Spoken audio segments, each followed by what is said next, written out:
पंचकुला में हुई भाजपा विधायक दल की बैठक में पर्यवेक्षक अमित शाह और मोहन यादव ने सीएम पद के लिए नायब सैनिक के नाम पर लगाई मुहर। कल शपथ लेगी नई हरियाणा सरकार। पराली जलाने के मामलों में कानूनी कार्रवाई नहीं करने से नाराज सुप्रीम कोर्ट ने हरियाणा व पंजाब सरकार को लगाई फटकार। मुख्य सचिव को बुधवार को पेश होने के दिए आदेश। और विदेश मंत्री डॉक्टर एस जयशंकर ने इस्लामाबाद में एससीओ समिट में लिया हिस्सा।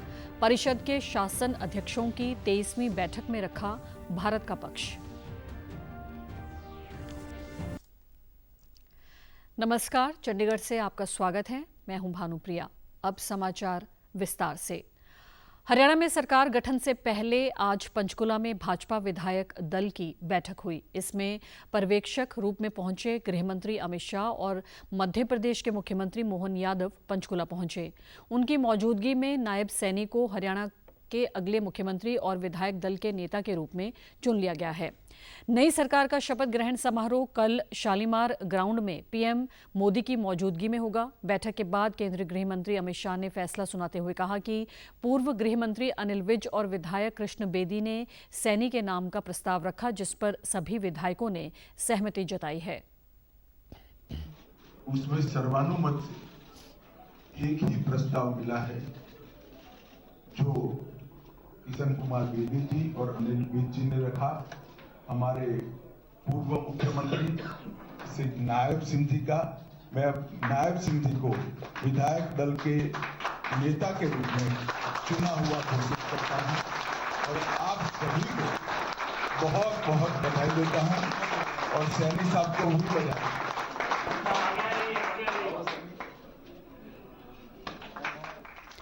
आज बैठक में नई सरकार के मंत्रियों के नामों पर भी मुहर लगाई गई। इस मौके पर नायब सैनी ने पार्टी हाईकमान का आभार जताते हुए कहा कि वे इसके लिए उनके आभारी हैं कि उन्हें प्रदेश की सेवा का मौका दिया है। उन्होंने कहा कि वे पीएम मोदी के विकसित भारत के संकल्प को आगे बढ़ाने का कार्य करेंगे।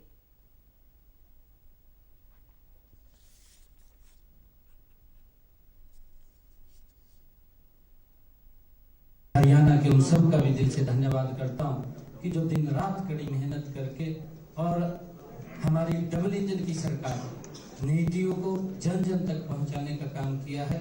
और इतना बड़ा विश्वास जो हरियाणा की जनता ने आज तीसरी बार कंटिन्यूटी के अंदर ये भारतीय जनता पार्टी के ऊपर किया है, ये विश्वास ये नरेंद्र मोदी जी की नीतियों का विश्वास है, ये नरेंद्र मोदी जी की ही गारंटी है।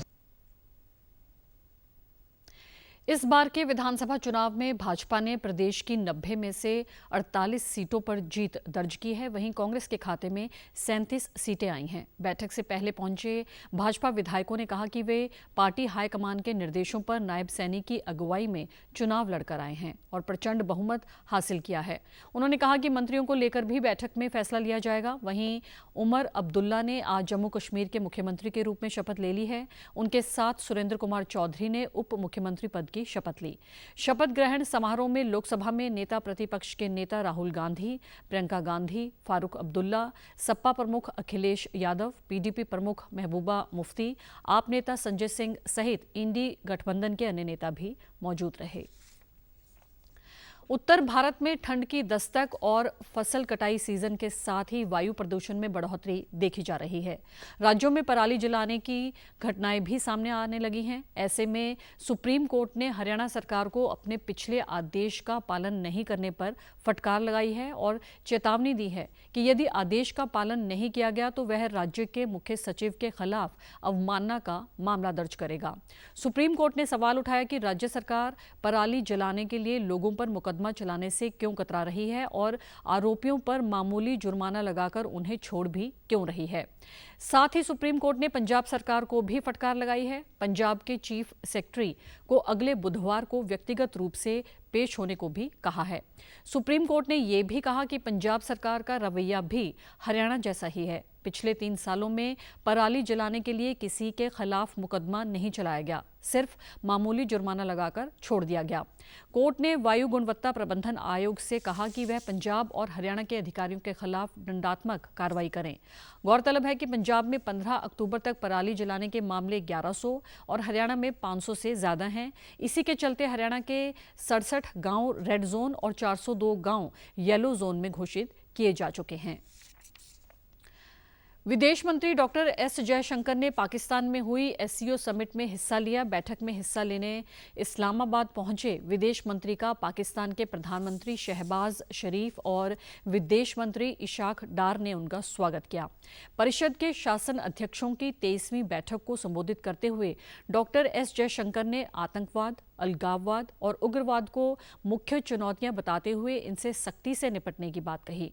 उन्होंने कहा कि कट्टरपंथ के कारण कोई देश आगे नहीं बढ़ सकता। उन्होंने कहा कि यदि आतंकवाद जारी रहेगा तो फिर कारोबार को प्रोत्साहन नहीं दिया जा सकता। 2 देशों के बीच आपसी सहयोग तभी संभव है जब दोनों एक दूसरे का सम्मान करें।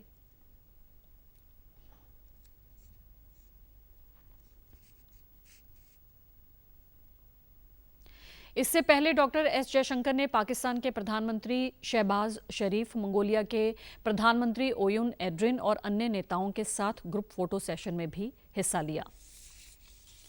मुख्य निर्वाचन आयुक्त ने पंजाब में 4 सीटों पर होने वाले उपचुनाव के लिए तिथियों की घोषणा कर दी है। पंजाब में गिद्दड़बाहा, बरनाला, चब्बेवाल, डेरा बाबा नानक में 13 नवंबर को मतदान होगा और 23 नवंबर को मतगणना व परिणाम घोषित किए जाएंगे। आयोग ने इस मौके पर पंजाब सहित 13 राज्यों की 47 विधानसभा सीटों के लिए चुनाव कार्यक्रम की घोषणा की। 3 राज्यों की 3 लोकसभा सीटों के उपचुनाव के लिए भी चुनाव कार्यक्रम की भी घोषणा की गई, जिनमें केरल, नांदेड़ और बशीरहाट सीटें शामिल हैं। मुख्य निर्वाचन आयुक्त ने कहा कि ईवीएम पूरी तरह सुरक्षित है और आयोग निष्पक्ष चुनाव के लिए वचनबद्ध है।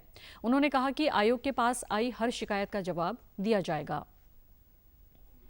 Notifications, date of notifications are in front of you. 22nd October would be date of notification. Last date of making nomination would be 29th October. Scrutiny on 30th October. And last date for withdrawal 4th, and date of poll in Maharashtra would be 20th 11. Counting would be on 23rd 11/24. Punjab के मुख्य चुनाव अधिकारी सिबिन सिंह ने बताया कि चुनाव आयोग द्वारा 4 विधानसभा क्षेत्रों के उपचुनाव के लिए जारी कार्यक्रम के अनुसार 18 अक्टूबर को अधिसूचना जारी की जाएगी। उन्होंने बताया कि नामांकन दाखिल करने की अंतिम तिथि 25 अक्टूबर होगी और नामांकन पत्रों की जांच 28 अक्टूबर को की जाएगी, जबकि नामांकन पत्र वापस लेने की अंतिम तिथि 30 अक्टूबर है। सिबिन सिंह ने बताया कि उपचुनाव की घोषणा के साथ ही मंगलवार से उन 4 जिलों में आचार संहिता लागू हो गई है। उन्होंने बताया कि आचार संहिता चुनाव प्रक्रिया पूरी होने तक यानी 25 नवंबर 2024 तक लागू रहेगी। मुख्य चुनाव अधिकारी सिबिन सिंह ने बताया कि उपचुनाव वाले 4 विधानसभा क्षेत्रों में 10 अक्टूबर 2024 तक कुल मतदाताओं की संख्या 6,96,316 है और कुल मतदान केंद्र 831 हैं।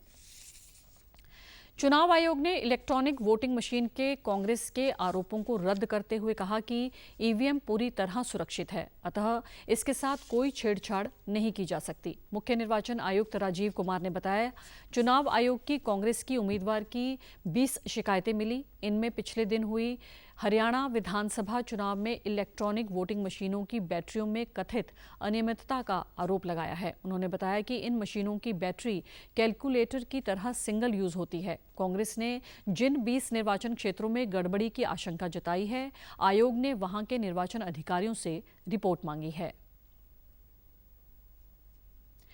पंजाब के मुख्यमंत्री भगवंत सिंह मान ने राज्य के लोगों की सुविधा के लिए कल एक बड़ा कदम उठाते हुए अधिकारियों को 2,436.49 करोड़ रुपए की लागत से 13,400 किलोमीटर लंबी लिंक सड़कों के निर्माण के निर्देश दिए हैं। चंडीगढ़ में एक बैठक की अध्यक्षता करते हुए मुख्यमंत्री ने कहा कि ये लिंक सड़कें लोगों तक वस्तुएं और सेवाओं की निर्बाध आपूर्ति के साथ साथ उनके आने जाने के लिए भी बहुत सहायक होंगी। उन्होंने कहा कि ये लिंक सड़कें राज्य के आर्थिक विकास को बढ़ावा देंगी और ग्रामीण निवासियों के लिए अत्यधिक लाभकारी होंगी। भगवंत सिंह मान ने इन सड़कों के निर्माण की आवश्यकता पर जोर देते हुए कहा कि 6 साल गुजर जाने के बाद भी इनमें से कई सड़कों की अनदेखी की गई। भगवंत सिंह मान ने कहा कि इन सड़कों की आवश्यकता और प्राथमिकता के आधार पर निर्माण के लिए जमीनी स्तर पर सर्वेक्षण को सुनिश्चित किया जाना चाहिए। उन्होंने लोक निर्माण विभाग और मंडी बोर्ड के अधिकारियों को ये सुनिश्चित करने के लिए भी कहा कि इन सड़कों के निर्माण पर हर एक पैसा समझदारी से खर्च किया जाए। मुख्यमंत्री ने कहा कि राज्य सरकार ने राज्य भर में इन ग्रामीण लिंक सड़कों को चौड़ा, मजबूत और उन्नत करके सड़कों के बुनियादी ढांचे को नया रूप देने का निर्णय लिया है।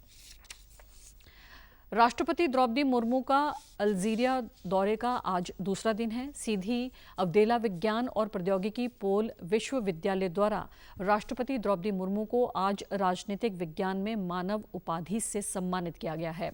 अल्जीरिया के उच्च शिक्षा मंत्री कमल बदारी ने ये उपाधि प्रदान की। इस मौके पर राष्ट्रपति ने कहा कि भारत और अल्जीरिया के संबंध वर्षों पुराने हैं और आने वाले समय में ये संबंध और मजबूत होने की उम्मीद है।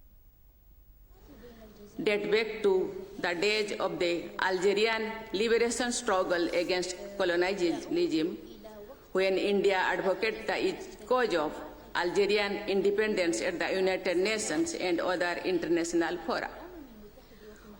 Following Algerian independence and the establishment of the diplomatic relations in July 1962, this policy orientation brought India and Algeria closer, and our friendly relations continue to this day.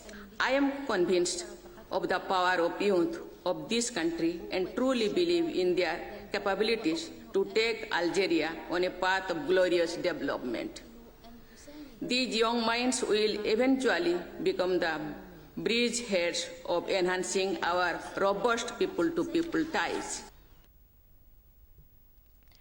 प्रधानमंत्री नरेंद्र मोदी ने आज राष्ट्रीय सुरक्षा गार्ड एनएसजी को उनके स्थापना दिवस पर बधाई दी है।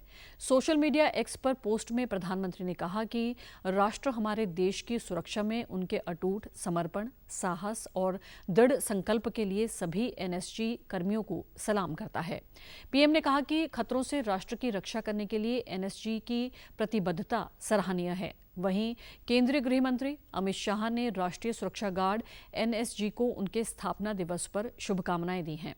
सोशल मीडिया पर एक पोस्ट में शाह ने कहा कि एनएसजी सर्वत्र सर्वोत्तम सुरक्षा के आदर्श वाक्य पर खरा उतर रहा है। उन्होंने कहा कि एनएसजी ने त्वरित प्रतिक्रिया, सामरिक आश्चर्य, गुप्त संचालन और त्रुटिहीन सटीकता में उल्लेखनीय विशेषज्ञता के साथ राष्ट्रीय सुरक्षा को लगातार मजबूत किया है। मंत्री ने एनएसजी के उन बहादुर जवानों को भी सलाम किया जिन्होंने कर्तव्य निभाते हुए अपने प्राणों की आहुति दी। और आप हमारे समाचार YouTube channel DD news Chandigarh, Facebook DD news Chandigarh और social media X DD news CHD पर भी देख सकते हैं। इसी के साथ चंडीगढ़ से समाचारों का सिलसिला समाप्त होता है। नमस्कार।